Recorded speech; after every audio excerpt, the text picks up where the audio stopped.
I worked on another speech, Toastmaster and fellow Toastmasters. I worked on another speech, which is an interpretive reading, which is a lot of fun. I've done it before.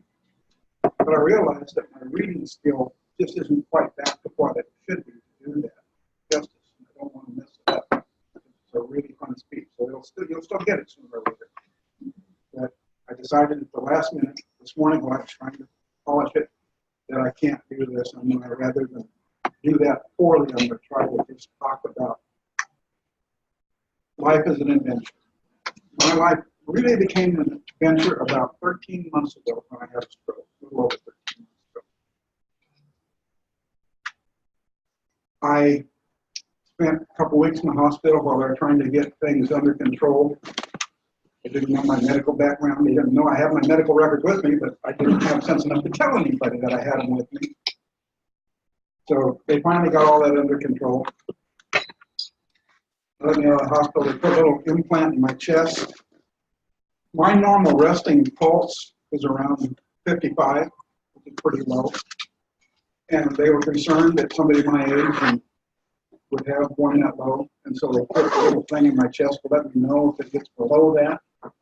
I should be worried that it's never gotten below that. Thank heaven.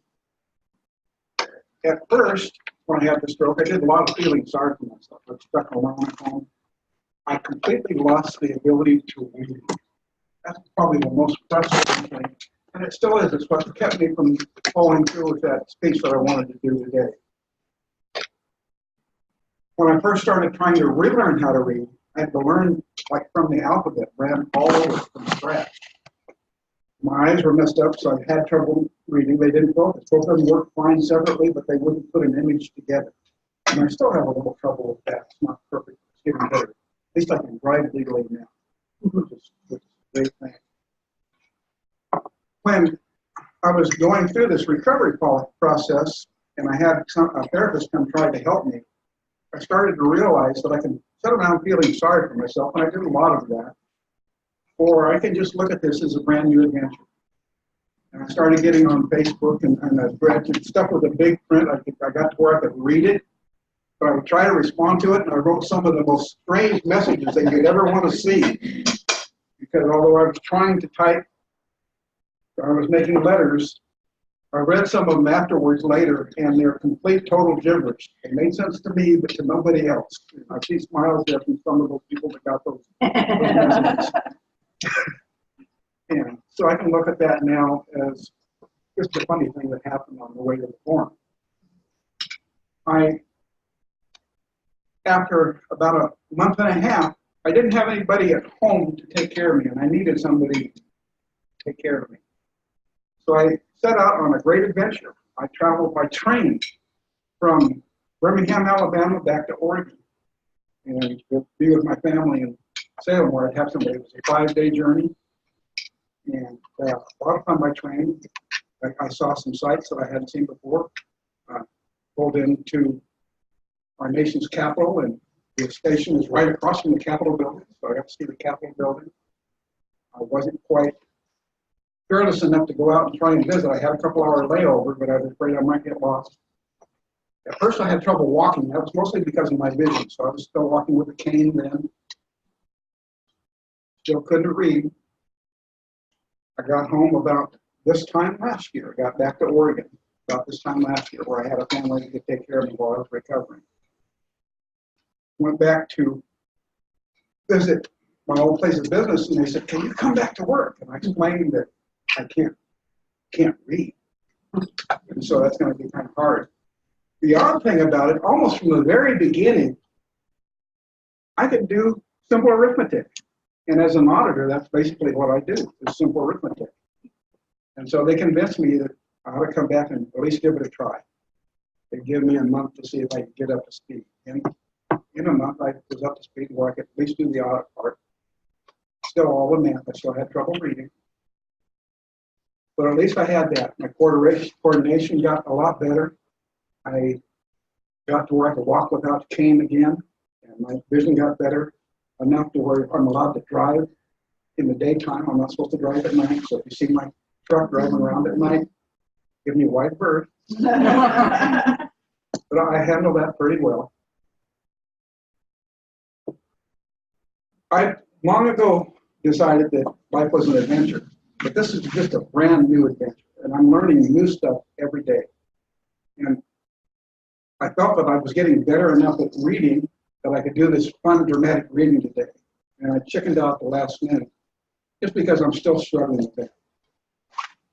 But I don't feel bad about that. I figure it was just an adventure. I had a lot of fun trying to prepare this week, trying to read and get to where I could do that properly. And I promise you, it's going to be a fun speech and you'll get that soon. But just not quite there yet. But I'm still on the mend. My vision is still coming back. They tell me eventually I'll get it back about 90%. This thing they have in my chest is just a waste now because I haven't had any trouble with the pulse or anything. The one negative thing about it is I don't exercise as much as I was doing when I didn't have a car. So I've gained another 20 pounds. So I've got to try to get back down for a slim and trim down around 200 pounds again.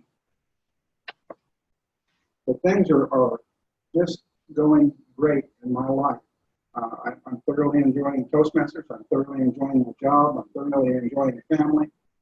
And every new achievement I get is like I reached the crest of Mount Everest. Every new achievement is just a major milestone in my life. And so I'm just looking forward to life's next adventure.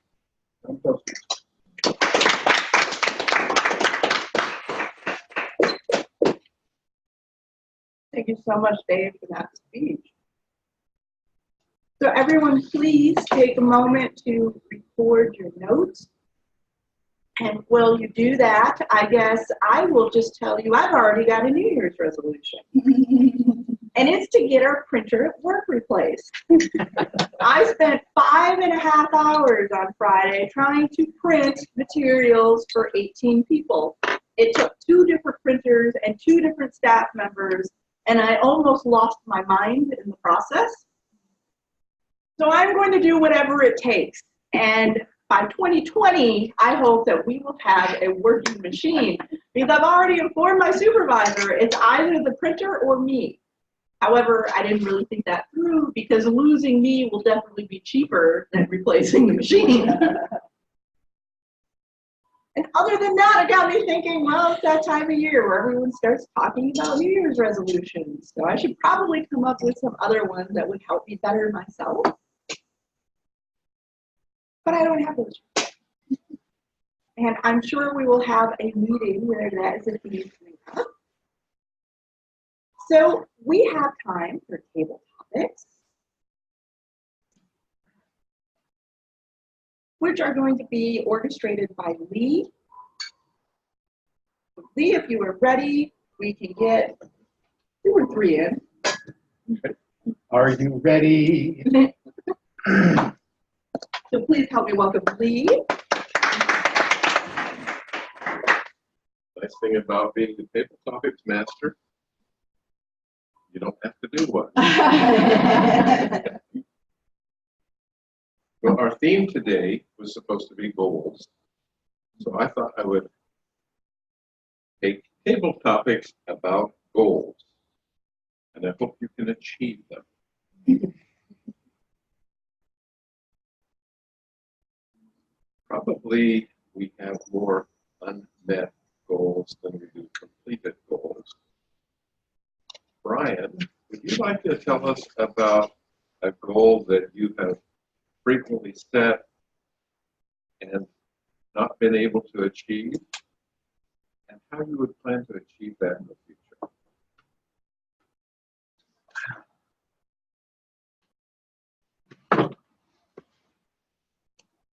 Mr. Table Topics Master. The goal that I set periodically and have never achieved is to clean up and organize my office. My office is, frankly, a snowdrift of documents and magazines, things I'm going to read someday, and things that I'm never going to read, to be honest. In a sort of a central position is the client files that I'm supposed to be working on, but they tend to drift a little bit. And every once in a while I have to go through and snag them up and put them back in the rotation. rotation that they're supposed to be in. And at least twice a year, I think I really ought to get around to organizing my office, clean out some of this stuff, give up on the things I'm never going to read, give up on the things that I never wanted to read, and just get rid of them. But I'm worried about the effect on the recycling stream, because I think that flood of paper would, it might just overload the whole system. It might be too much. Thank you.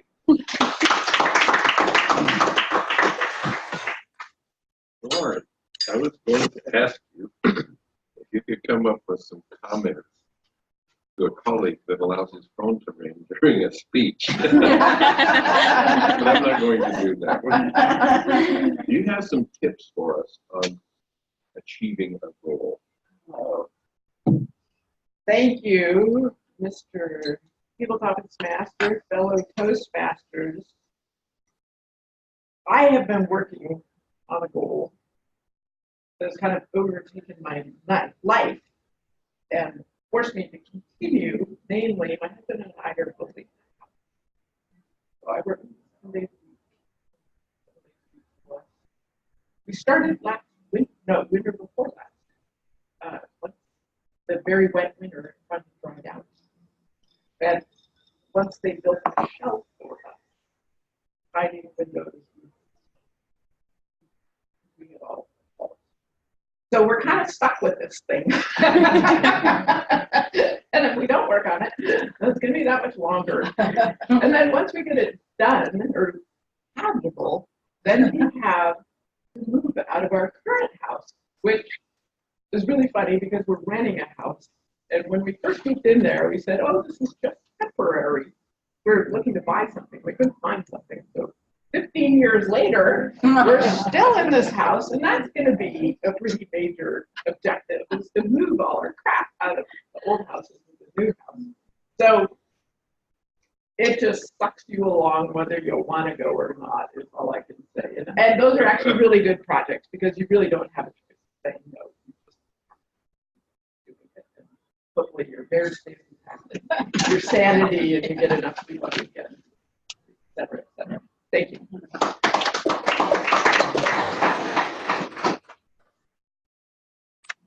Eileen, Sorry. could you tell us about a goal that you have successfully achieved? How you did it?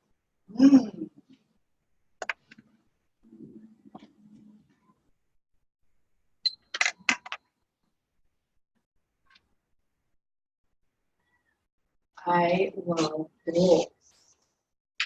They're not always my friends. I can get really excited in the beginning and set big lofty goals and then realize maybe it's not the right goal, the right direction. And I just learn as I go when I'm achieving goals and adjust. The big one that I set recently was when we were in northern Patagonia. I had 10 days all by myself in a hostel room. That sounds bad. A room in a hostel. It was very hospitable. And I was there specifically to ask myself, when I come back from this 2-year journey, do I want to start a business or get a job? And neither was a bad goal. They were both great pursuits, which I think is the hardest thing about goals, is choosing what you want to set as a goal. During that time, I decided I would start a business. And I've done that, and I have reached the goal of continuing. I told my husband, if you'll support me for a year, if the income trajectory is not moving up, I'll go get a job and be really happy to do that. But I want to start this business before I die. I want to do this. The way I've been successful at it is to have people who help me, resources, learn from other people who are doing it, and work together with people who are doing it in the same place as me, so we can grow together and help each other. And to celebrate all the milestones. My coach recently asked me, what have you done in the last year? Because I think sometimes with goals, we lose track of everything we've done. I listed 55 things I was doing in the last year. So that's the other way I achieve it, is by recognizing what I've done, and that helps me forward.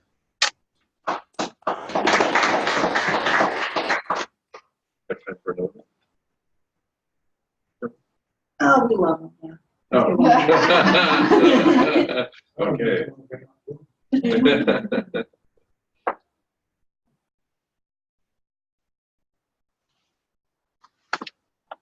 Krista. It has been said that an unwritten goal is just a wish. Also, could you comment on a goal without a plan? You know what, we don't.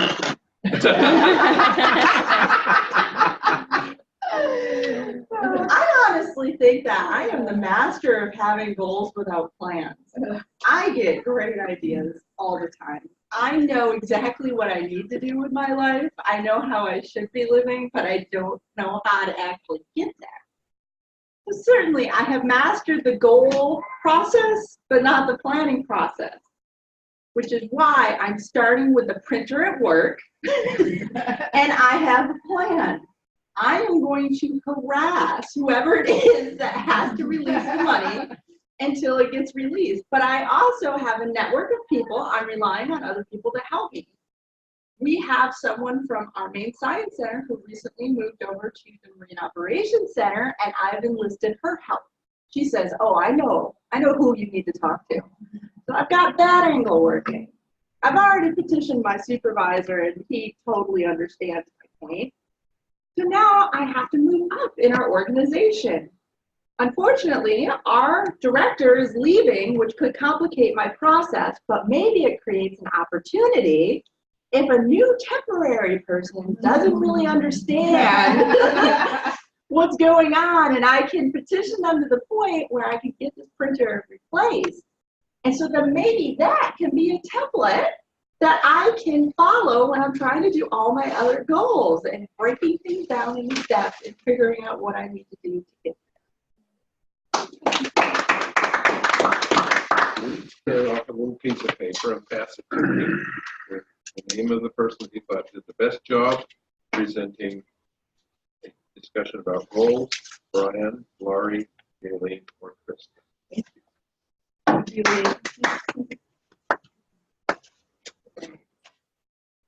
Felt tricked there for a second. And I did neglect to send the sign up sheet around for future, so please take a look at that. So with that, we have an evaluator for Dave's speech. She's a first-time evaluator, so hopefully our general evaluator will be kind to her, but I'm sure she will achieve all of her goals and provide us with a great evaluation. Please help me welcome Patty. Toastmaster. Hello, Toastmaster. I'm going to read my notes. Dave, I love listening to your speeches. It is so much fun. And I have to tell you, a quirk that you have always warms my heart because my husband does the same thing. And I'm always helped because we teach Oregon classes and I always tell them to do really good, except it warms my heart, so I like it. I love watching your facial expressions in your hand expressions. I love the eyes and the little turn of phrase with funny thing happened on the way to the forum. I caught that, and I like that. I think you achieved your goal by telling us that life's an adventure. I say that every day, so you did a very good job. That life is an adventure, and I admire you and the adventure you've been on this last year. I think you have a lot to look forward to. I'm already excited by the piece of paper. I'm already excited to hear the books. Yes, sir. Thank you. We have a grammarian's report. How did we do today? We do have a grammarian's report, and I was quite proud of the word achieve, as it was used 7 times, which is quite successful in my opinion.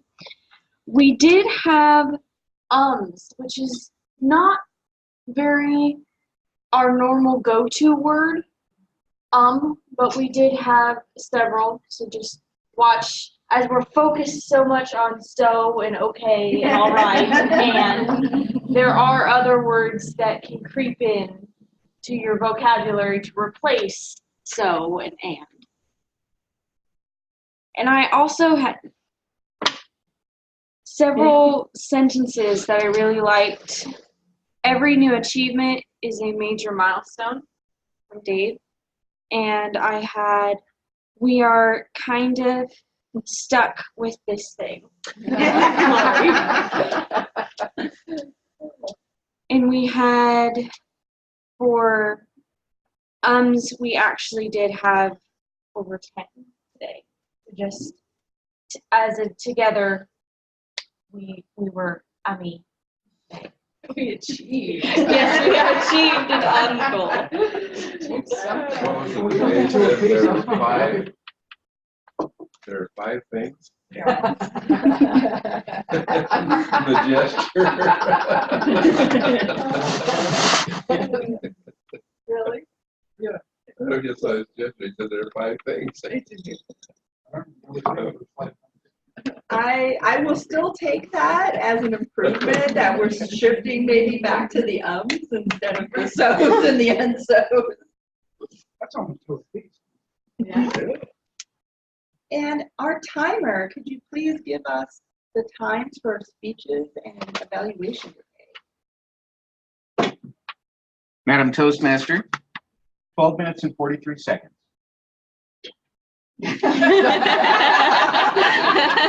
Oh, you want the detail. Dave spoke for 6 minutes and 25 seconds.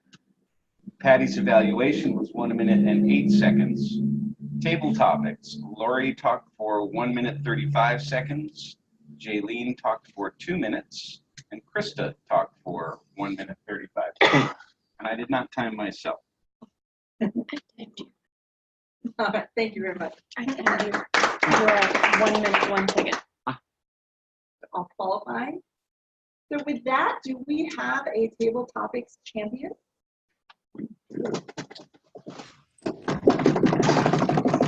have a trophy too. Somebody have a camera. I got it. Very good. To the person who started her own business. Oh. Yay. I know her.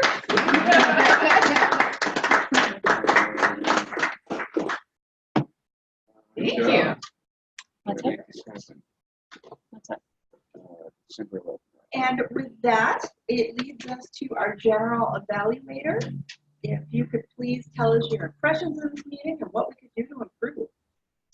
Thank you, Krista. I think the word of the day today should have been enthusiasm instead of achieve. Because the enthusiasm expressed by everybody, we are clearly very wide awake, and it's just completely infectious. I have never seen, I think, in a long time, such animated table topics. Everybody was just very excited by the questions they were given and the opportunity to really talk about something they're passionate about. Krista, I thought you did a great job in calling for, in the business meeting before we started as president, remembering to call for people who had talked recently. That's the easy thing to forget. And then you did a nice switch to your table topics. You did a great job of leading the applause. Your introductions of people were pretty limited. And we need Penn here. Give her introduction. She gives the best. And I've been corresponding with her. She's paid her dues. She said she will come back. Hopefully she will. Because she is the model that I hold up for introducing. She always has wonderful things to say. And she's a lot of fun. Yes. Dave, I really like the way you started your speech with fellow Toastmasters. You were giving us introductory material, but you made this clear by saying that demarcation, that this is the beginning of your speech. This isn't preamble. This is where the speech started. I thought that was really, really effective. Lee, again, you had great questions, although I encourage you to call on people who don't have roles. So Svetlana and our newest member are sitting here and didn't get a chance to talk. And I know that I was doing the fig leaf position as opposed to Krista and Jaylene, who were waving their hands around as well as Brian. So it's something to think about. And Patty, I love the way you said, I'm going to read my notes. And then you put them against your chest and you never read your notes. And that was a truly wonderful evaluation in that you encouraged Dave and pointed out very specific ways you could improve. And then I think really helped him think about how positive. You were so enthusiastic first. It was wonderful. So good job of doing that. And Brian, I especially like the way you were waving your paper around to get our attention. It did work. We were seeing that out of the corner of our eye. So great overall. Thank you. And with that, it is always delightful